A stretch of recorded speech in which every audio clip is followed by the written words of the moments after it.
A big night of severe weather in the Midwest. Severe thunderstorm warnings, tornado warnings. It's just been an absolutely crazy late afternoon and evening, and it continues. And we're going to have in depth coverage here coming up. We'll take a look at potential risks for Wednesday and for Thursday, which could impact areas in the Northeast down into the Mid Atlantic states. Of course, we'll talk about the Memorial Day holiday weekend and much more tonight on the Joe and Joe Weather Show podcast, which is brought to you by Tempest by WeatherFlow. Get the revolutionary Tempest weather system. Join the fastest growing observing weather network on the planet. The link is pinned to the descriptor to this podcast.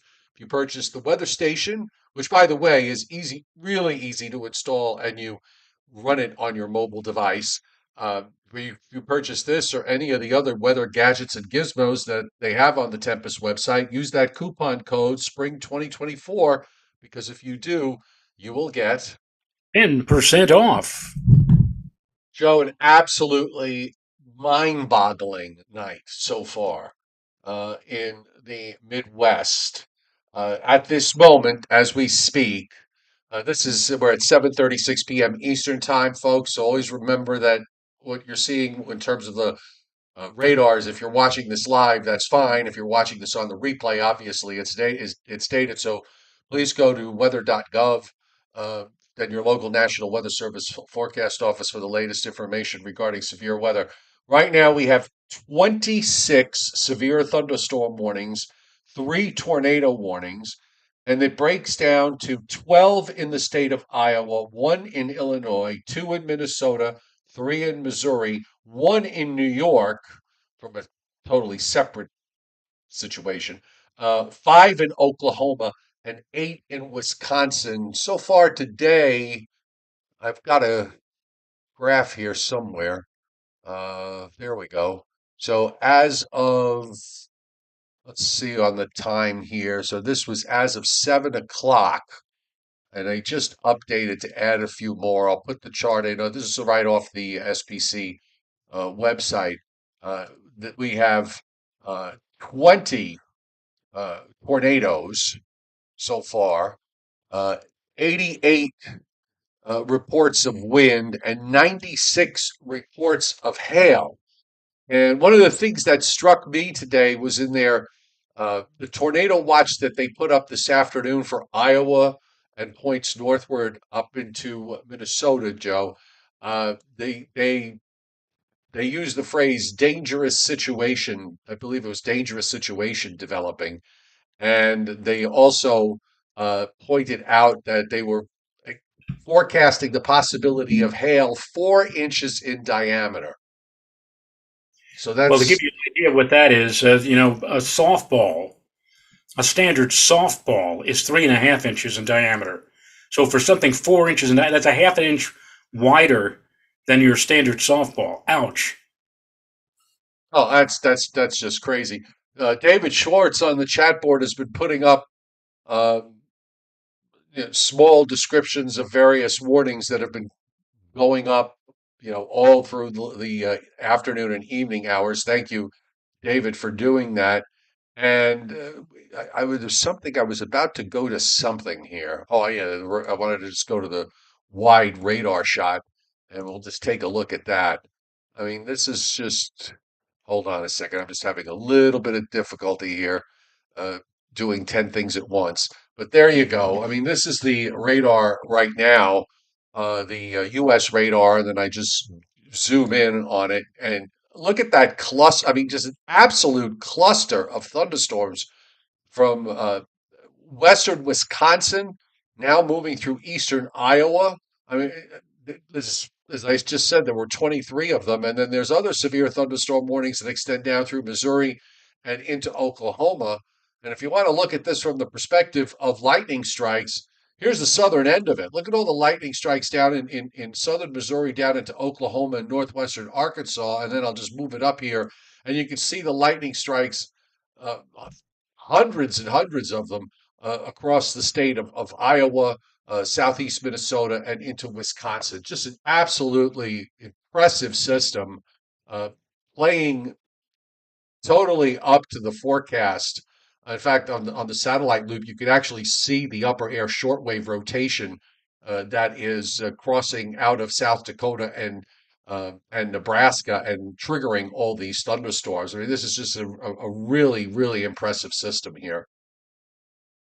Well, it's no big surprise to us. We had spoken about this last night. This was an area that the climate, not the climate prediction center, the storm prediction center in Norman, Oklahoma was highlighting, indicating that in some cases as much as a 10% probability for tornadic activity. And this is not done yet, folks. I mean, for that area of the country, as you can see, it's still bright and sunny. The sunset line has not arrived yet.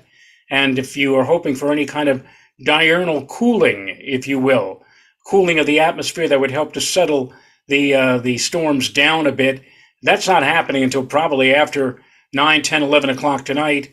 So it's going to be bad news no matter where you are. If you're somewhere ahead of this squall line, you better batten down because we've already seen some incredibly bad weather. I think I heard that there was one particular town or community in Iowa that was almost wiped off the map earlier today by tornado winds. So it is a rough night tonight if you live in Ohio, in Iowa, in Wisconsin, in Minnesota, and in fact, whenever you want to give me the high sign, Joe, I'll start looking at radar out there. Go ahead. You're all good to go. All righty, so let's go to share, and we'll start off. First of all, I'm going to go from north to south. This is the Minneapolis radar. It's centered on Minneapolis here, and you can see all of the yellows, the oranges, and even the angry reds indicating moderate to heavy precipitation. And also, as you saw on the GOES satellite picture, embedded in all of this is quite a bit of convection, thunderstorms with frequent and dangerous lightning, and also thunderstorms capable of producing damaging winds, and also hail. And all of this occurring, as you can see here, the last few frames of the loop showing that the precipitation, heaviest precipitation, is now edging into Wisconsin. So, that having been said, why don't we go to next door to Wisconsin? Well, while you're switching to that, I just wanted to point out we now have 29 severe thunderstorm warnings. While we've been sitting here, the numbers are still going up, and 4 tornado warnings are now in play. I just want to just quickly. I'm looking. I'm doing this through Tornado HQ. Now just jump to 30. So we've got 30 severe thunderstorm warnings and 4 tornado warnings. It's just incredible here. The tornado warnings. This is severe thunderstorm capable of producing a tornado 4 miles southeast of Salina, moving east at 25, and this is in Delaware and Mays counties in Oklahoma. The other one, which has about 16 minutes to go, severe thunderstorm capable of producing a tornado located near Garrison or 9 miles west of Vinton, moving northeast at 65 miles an hour. And this is in Benton and Buchanan counties in Iowa. I mean, that's just crazy. That's just absolutely crazy. It's insane, as Crazy Eddie would have said.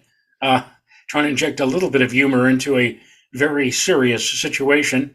This is the La Crosse, Wisconsin radar. La Crosse already had, I would suppose, the first round of heavy weather pass through them, but they're getting ready now, just about ready for another area, another wave of heavy duty precipitation. Again, embedded convection, and it is just about on top of them now, just to their west. And this is again centered on La Crosse, Wisconsin, which is near the southeastern end of Minnesota.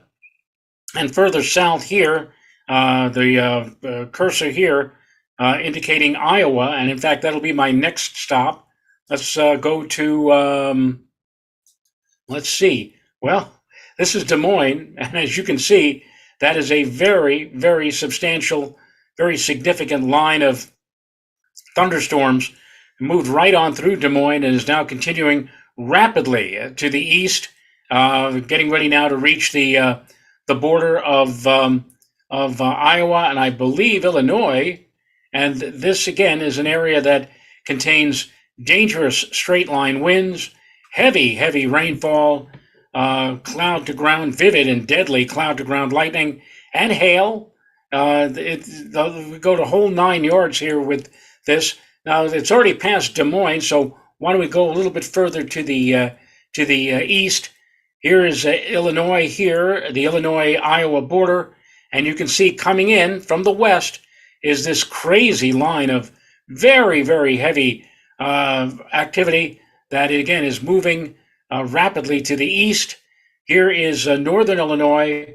This is Wisconsin. You can see some of that activity that we just mentioned on the La Crosse radar now moving into southwestern Wisconsin as well. So let's see, where else should we go? Well, Hang on for just. go up into northeastern New York at some point because there's some storms up there. There's one severe thunderstorm warning that's in play, and Gary on the chat board who's up I believe is up in upstate New York, said he just had some hail. This is the Gary Gardner. this is Colchester, Vermont. Obviously, you can see here is northern New York, and right around here is where I was for the eclipse last month, Plattsburgh, and you can see that they are seeing some rather heavy activity, especially just over the border, over the international line in Quebec, Canada. There are some rather heavy-duty showers and scattered thunderstorms moving on through. Here, I believe, is Montreal here, and you can see it's absolutely true. Now, I also see some activity down toward Albany. Let's check out the Albany radar.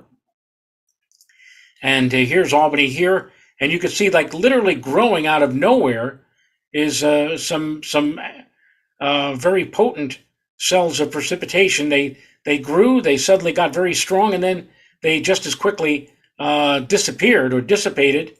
But we also have heavy activity also rolling through portions of the Berkshires, through portions of southern sections of Vermont into New Hampshire.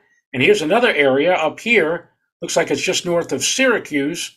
In fact, can I get a different perspective there? Let's go to Binghamton. And you can see here, here's the Binghamton radar. And you can see that the activity indeed is building north of Syracuse on up into upstate New York, up toward the Adirondacks. And Joe, we were talking yesterday about Thursday's weather, and I mentioned that I would be very surprised. I didn't think that we were just going to have general thunderstorm coverage. I think SPC was going to at least put us in marginal severe, which is exactly what they did. We'll see that, I'm sure, in a moment. I'm still not quite certain whether we're going to hold it marginal or whether or not we might see it step up to slight chance of severe in the Northeast on Thursday. And Well, that'll be I think it's possible if we're going to see temperatures that will probably be able to get well up into the 80s, maybe a few places might hit the 90-degree mark both tomorrow and Thursday. And looking at the general wind component on Thursday, except unless you're standing right at the beaches, there's not going to be much of a marine influence here with the way with how the front is coming and how the surface and upper air is structured. So I think it's possible that we could see an area of slight risk embedded in that marginal risk zone. I wouldn't be surprised if they expanded it a little bit. That forecast, by the way, and we'll might as well let me bring that up on the screen so everybody can see. Just give me a moment here. So this forecast that they have for Thursday, now the day three forecast is not updated during the day. This came out at uh, 3 o'clock, 3:30 this morning. Okay. It has not been updated. They will update it overnight. So it'll be interesting to see what they do with this. But you can see where they have the marginal risk running from half of Maine, southeast New Hampshire, all of Massachusetts, Rhode Island, Connecticut, Long Island, the lower and middle Hudson Valley, just to about the Catskills, all of New Jersey, southeast Pennsylvania, Delaware, Maryland, and into eastern Virginia. So it's a fairly extensive area of geography here, but again, right now, just the marginal risk. And since we have the map up, we should also point out that there's a slight risk indicated for Oklahoma, Arkansas, northeastern and north central Texas, and south central, southeastern Kansas, and I don't southwestern see the Missouri. I don't see the map though, Joe. Oh, I'm sorry. As you know, hang on, I forgot to switch off. Just a second. Sorry about that, folks. It happens. You know, monitoring, listening, doing, trying to stay ahead of it all. But there's what the map looks like. So just as I described from Maine to Virginia, and then the area in the lower Mississippi Valley and in the southern plains. This is again for day 3. So this would be for Thursday from SPC. And we might as well look at, well, I have it here. Might as well go to today because we have a bunch of tornado watches up. I'm going to try to count them. One, two, three, four, five. It looks like they've got 5 tornado watches working right now. So you know they're busy there at SPC. And there's a marginal risk in northeastern New York, Vermont, New Hampshire, and into Maine. And that pretty much plays out with those thunderstorms that Joe just showed you on the radar. And here's tomorrow's, where we have it tomorrow. It's from western New York, the western half of Pennsylvania, Ohio, northwestern West Virginia, southern Indiana, southern Illinois, much of Kentucky, central and north, western Tennessee. Then you get into enhanced risk from northeast and north central Texas, northeastward to southern Missouri, including just about all of the state of Arkansas. That comes with a 2 to 5% tornado risk. And just, you know, might as well look at day 1 uh, with the moderate risk that they had. They put this up yesterday and they expanded it this morning. And again, I think they expanded it again, or they expanded it overnight and they expanded it again this morning.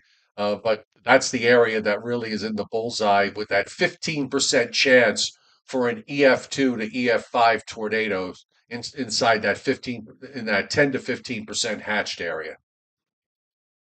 It's going to be busy tomorrow again, obviously, across the Midwest into, as you pointed out, Joe, on the map, Western New York State. And then we'll see what happens on Thursday, whether or not we are maintained at a marginal level or whether or not, based upon what we see. See, a lot of these forecasts, especially the day 2 and especially the day 3 forecasts, are based upon what has happened today and what will happen tomorrow as to whether or not they upgrade the Thursday forecast above marginal. But one thing is for sure, we are looking at another very active day tomorrow, and quite possibly another quite a rather active day in this part of the country, the Northeast, on Thursday. John Charles, how does the still cool ocean water temps affect the storms as they approach the coast? Well, it kills them.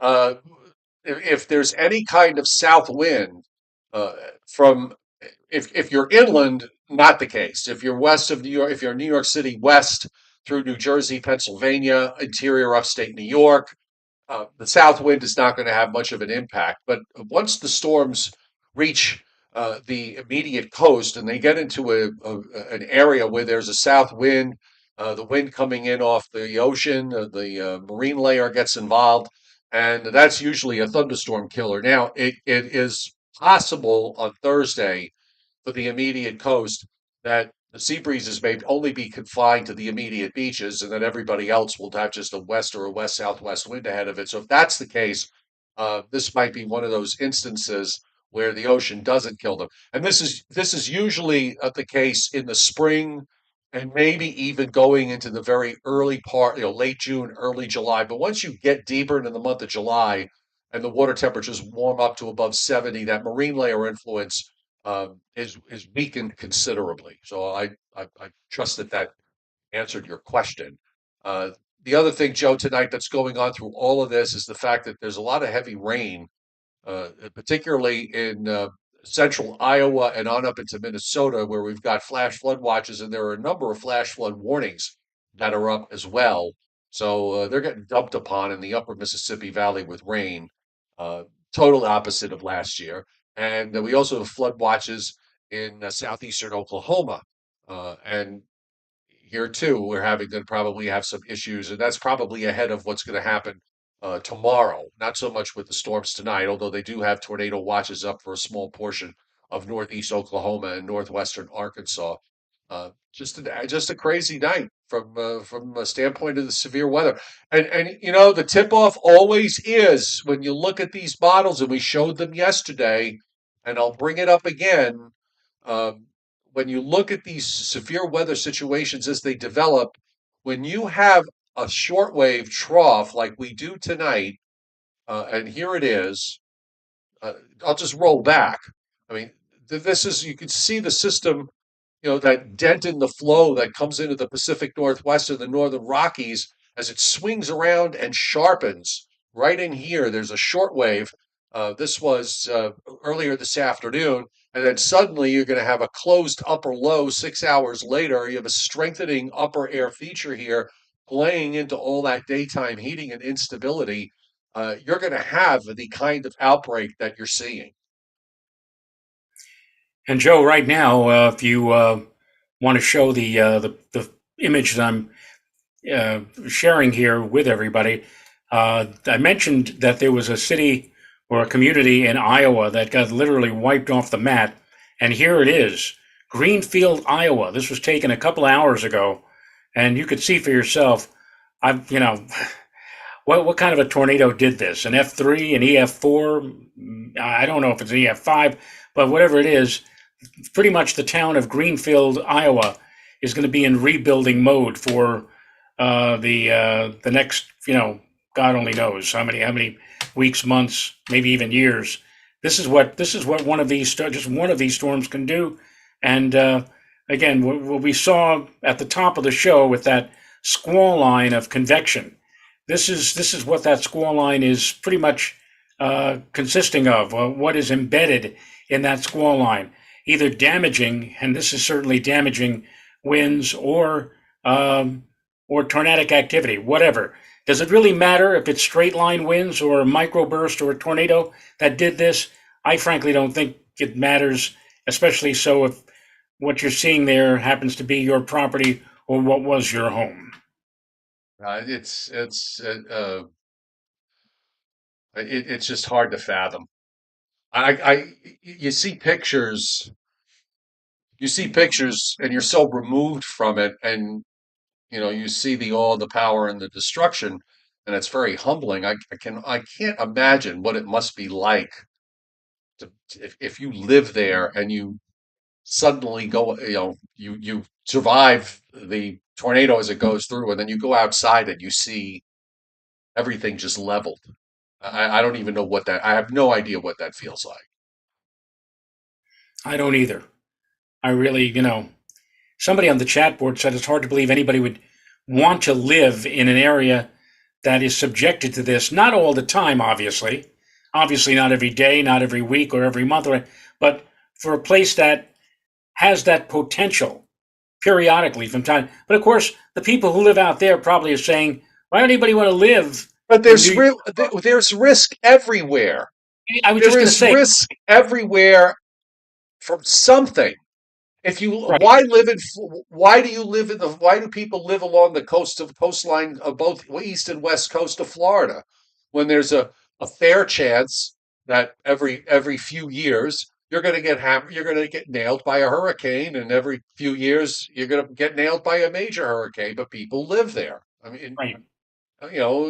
the Northeast has its share of, certainly we don't see, EF4 and we don't see EF4, EF5 tornadoes, but we've had EF2s, EF3s over the last few years. We've had a number of tornadoes, an unusually high number of tornadoes, but we've had hurricanes, we had Superstorm Sandy, we've had snowstorms in the wintertime. I mean, everywhere you live, there's going to be risk. Right. I'm just if once again if you It's on there. sharing and this time I have a video.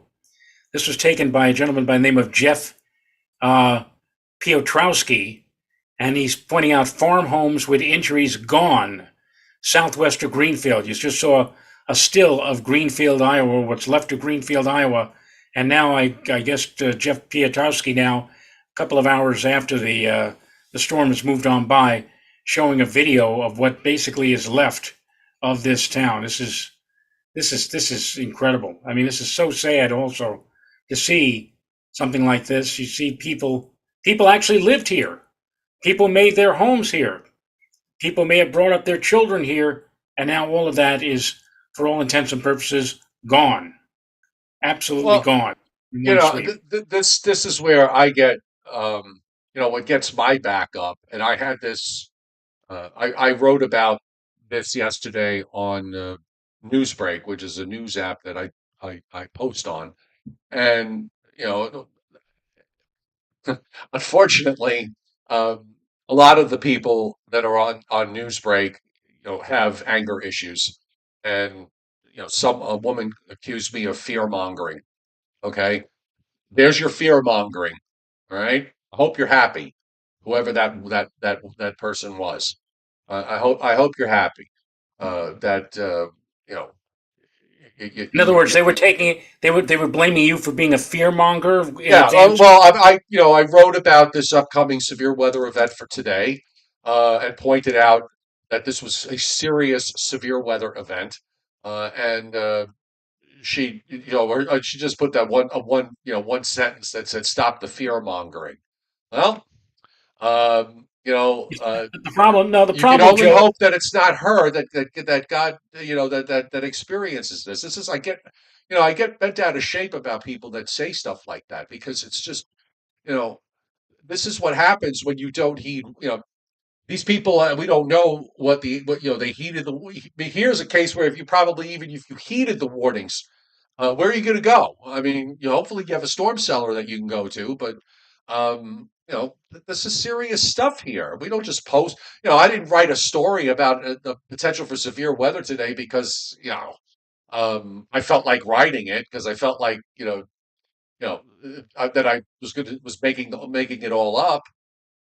I just don't understand people. I really when they make statements like that, I don't get it. I really don't get it. Right, and Frank Scalera said it really all. He said, like I always tell everybody, no matter how much bills or debts you owe money, you'll always get back. But if you lose a family member or a friend, it'll never be the same. These are just things. These are material things that you will get back, either Well, through that's what insurance. well, that's what insurance is for. That's exactly what insurance is for. Anyway, I think all of you have seen enough of this, so I'm gonna stop sharing on that. But I mean, you get the picture. And Joe, the reason why that woman is calling you a fearmonger is because there are people, unfortunately, in our business who are really disaster forecasters. They look for any little thing to jump on and to tell everybody, oh, it's going to be terrible, and then of course and I know that more often than not it's not going to amount to a hill of beans, or if it does, it's not going to match what is being forecast. But there are people like yourself. I mean, if somebody hears you say or warn people about a potential horrible situation like what we just seen in the Midwest, I hope that they say, "Oh my God, Chiaffi! Even Chiaffi is going for it." So it must be something to take Well, cover from. Whatever. you you and I have never jumped off that deep end of the pool. So you know that when we're standing on the diving board on that side of the pool, we mean business. Okay? And that's the only time we go there is when we seriously think that something of importance is going to happen. And those times we don't do that very often because not most events don't call for that type of reaction. Yeah, well, I remember there was somebody who visited my TV station 2 or 3 times a year, a consultant, and his only complaint about me was Joe doesn't have wattage.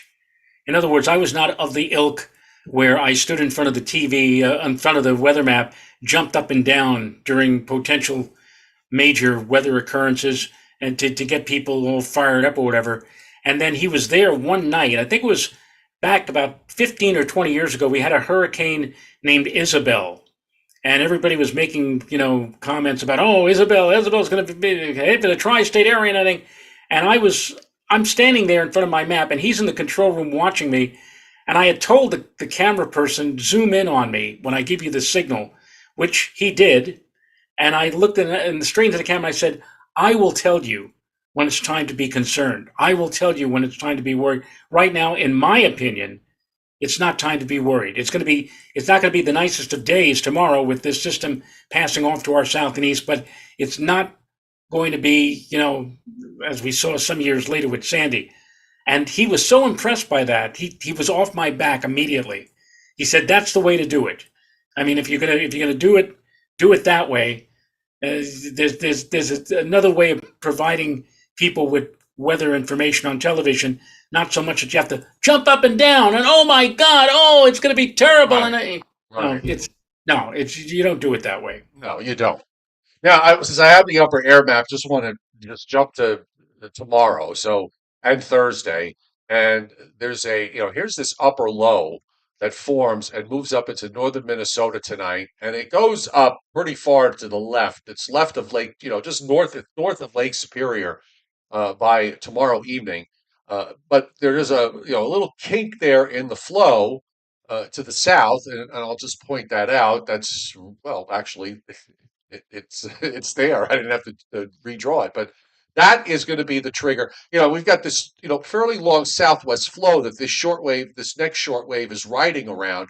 So this opens up the potential for severe weather. Let's say in between the two arrows that I've drawn here. So that's maybe I have it a little bit too far west, but uh, still, this is the area of concern for tomorrow, which is what SPC has lined up from north central Texas, northeast up through the Ohio Valley and up into western New York.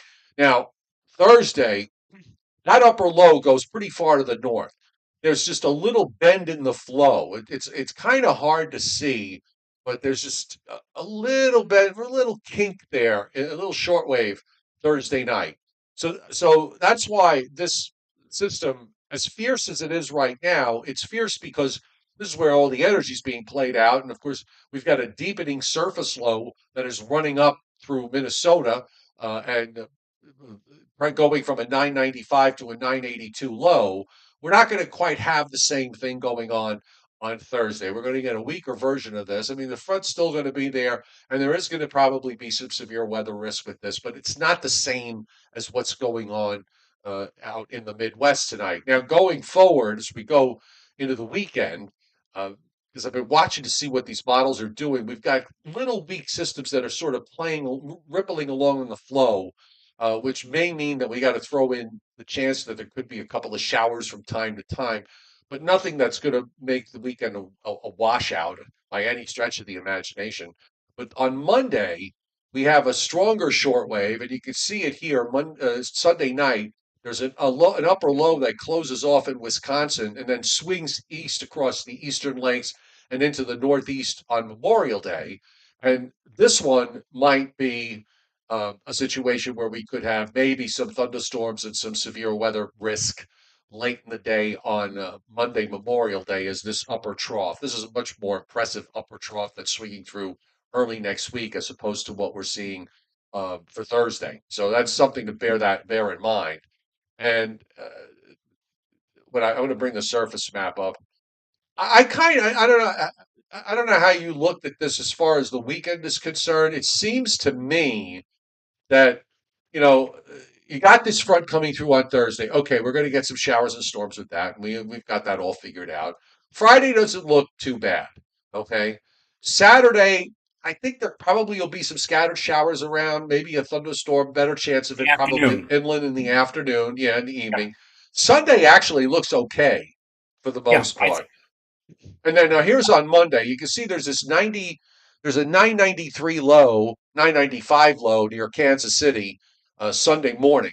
That low is forecast to go up to Lake Erie and then eventually up somewhere in upstate New York. So this, I think, could be the trigger mechanism where we could get some, maybe a warm front with some showers late Sunday night into Monday morning, and then as a cold front starts to approach later in the day on Monday, that we could see some late day showers and thunderstorms and perhaps maybe some severe weather risk from this. So that's kind of how I see it. Most of the time, um, okay, I didn't put the maps back up again. Sorry about that, folks. Um, or, this is where I wish I had a director and if somebody had a switch. But again, here's that front for Thursday. We get some showers and storms. Friday looks okay. A couple of showers, maybe a thunderstorm, especially inland. Saturday afternoon to Saturday night. Sunday, I think for the most part looks okay. And then, late Saturday, Sunday night, early Monday morning, a warm front goes by with a couple of showers. And then late in the day, you've got a low with that upper trough. And this is where we could wind up with the chance maybe for some thunderstorms and maybe some severe weather risk for Monday Memorial Day. Not the best of weekends, but there'll be enough dry time that you can do whatever it is you're planning to do uh, for the uh, for the holiday weekend. Yeah, then you want to do some grilling. Probably the best day of the lot will be Sunday.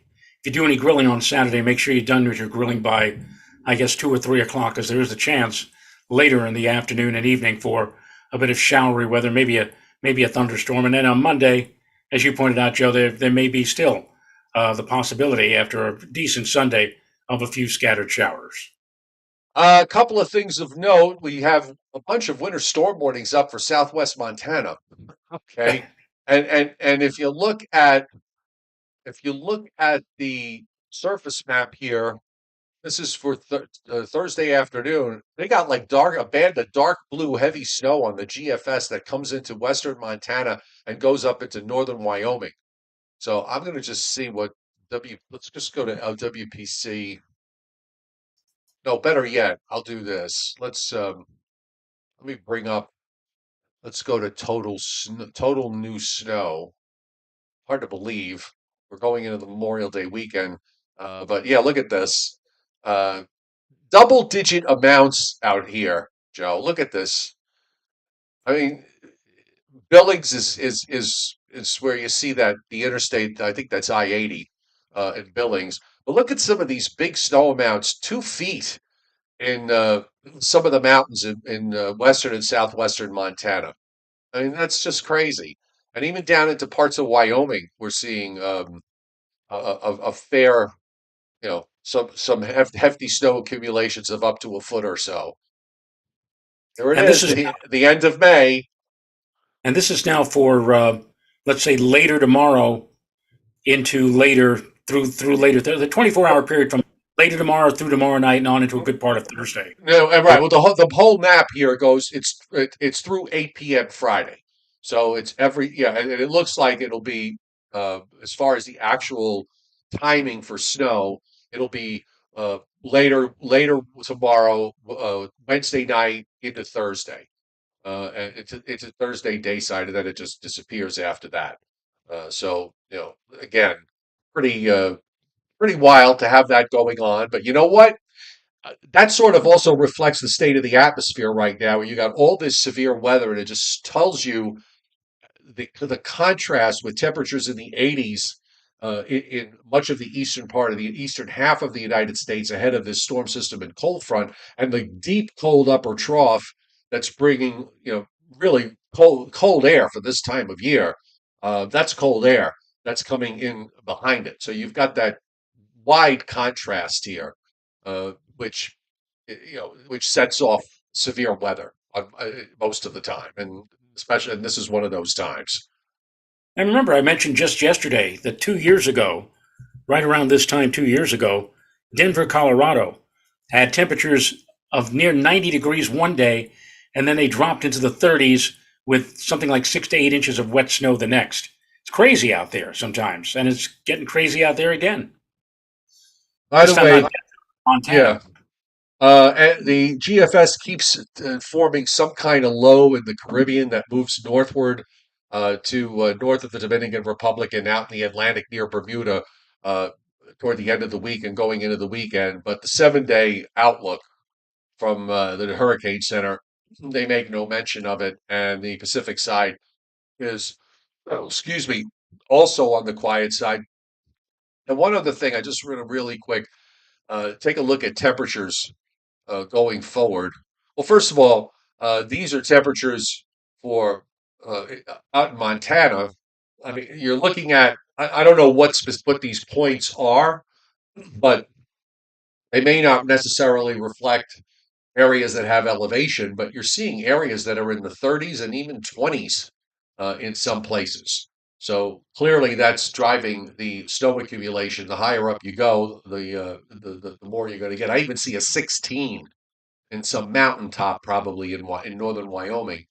And as far as the east is concerned, if we take a look here, so this is, Thursday, it's got mostly middle and upper 80s from Maine all the way down to Virginia. Okay. And just to backtrack for tomorrow, it's got upper 80s and even a couple of low 90s around the Washington, D.C., Baltimore area. Jumping to Friday, uh, they still have 80s for Friday. That seems a bit much, but on the after the front goes by, but there's no real push of cool air behind it. Saturday, there's more of an onshore flow, so it's 70s to near 80 for much of New England down into Maryland and Delaware and in eastern Pennsylvania. Sunday, uh, still, a south wind, so we're seeing mid 70s and 60s at the beaches, mid 70s immediate coast, and low 80s inland. And then on Monday, it's got also, see, now the Monday's going to depend on how the warm front sets up. So, you've got 70s, New Jersey, eastern Pennsylvania, north and east, and then you got 80s when you get down to Delaware and points south and west of there. So, uh, temperatures are not going to, the warm weather this week is not going to necessarily translate over the weekend. I guess that's probably the best way to put it. Well, what more is there to say? There isn't much more because we've covered it all tonight. And again, just a reminder, folks, if you tuned in late or if you're watching this on a replay, a lot of everything's dated from earlier tonight. So make sure you go to weather.gov and go to your local National Weather Service forecast office so you get the latest information regarding severe weather in your neck of the woods. So I think it's your turn to do Briller Jeopardy tonight. I do believe you're right. I do believe you're right, and Oh, I do have the questions all from right. the Let me write. chairman. I have to write that down. Joe What? Rayos, May 21st, 2024. Joe Rayos said, "I'm right."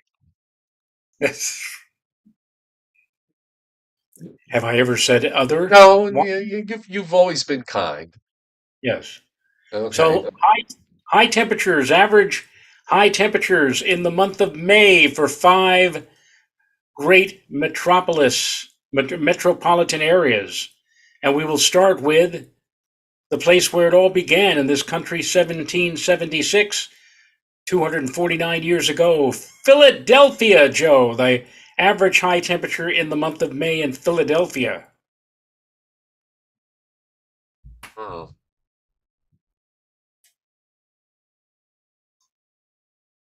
for the month of May, 75. Joe, you're in snake country with that 75. So is Prime Minister Ruben Fairchild. I'm in the same company with them. We've got a bunch of folks. Chuck Cardillo, Jason Fox, Miss Fowlerite, Vincent Croce saying 74. Chuck Cardillo, Ms. Spallerite, Vincent Croce, you're all in there with 74 And degrees. Jason Fox, 74. Okay, well that's good. I get 75. All right. Okay, not Writing bad. writing it And down. here's one that will be a little bit more tricky, a little bit more difficult. Phoenix, Phoenix, Arizona. Phoenix. Who went like Uh how many consecutive days last summer were they above 100 or 110 or something month of stupid? May. I'll say 94. Joe, again, snake country Wow. for Phoenix, Arizona. Patrick Darcy also 94. And Rich Rothmansky at 94. Uh, Jason Fox hitting it with 95. I was going to say 95, and then I said, let me just knock it down one to 94. okay. So now we're going to go with number three, and number three is Rochester. All right, boss. And there's some people Rochester. out there. You know what's sad, Joe? There's some people out there who wouldn't even understand what that means. Yeah, I know. Um, Rochester, New York, not Rochester, Minnesota. I'll say, uh, I'll say 68. Prime Minister Ruben Fairchild said 68. However, Rich Rotsmansky gets it on the nose with 69. No, so that's three in a row I've missed by one. Yes. So let's try another place. How about San Diego? Oh, San Diego. Good God. Uh, oh, I don't know. S- it's always the same there most of the time. I'll say, I'll say 75. A little bit too warm. Little too warm. Yeah, I knew it was going to be off the wall there. Patrick Darcy said 70. And Patrick Uh, Dorsey need not go any farther. It's 70 degrees. okay. And our last one tonight is Seattle. Seattle? Yes. Oh God, this is tough.